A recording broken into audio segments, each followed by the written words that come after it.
Hi friends, welcome to Radhika reels world. నువ్వుల లడ్డూలు చేసుకుందామని నువ్వులు వేయించానండి.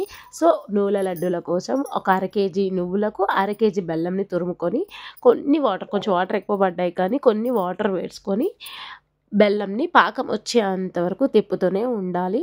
నువ్వులని మొత్తం సాఫ్ చేసేసుకొని మంచిగా వేయించుకోవాలి. పటపట చిటపటలాడేలా వేయించుకోవాలి. తర్వాత పాకంని ఇలా చెక్ చేసుకోవాలి. మనకి పాకం వచ్చింది లేని ఇట్లా కొడితే సౌండ్ వస్తుంది. పాకం వచ్చేసింది. సో మనము ఇప్పుడు నువ్వులన్నీ తీసుకొని ఈ పాకంలో వేస్తాము. వేసి బాగా కలుపుకోవాలి. అంతేనండి.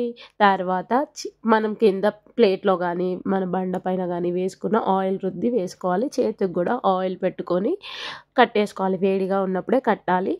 ఆయిల్ పెట్టుకోకపోతే చేయి కాలుతుంది. జాగ్రత్త. Thank you friends. బాయ్.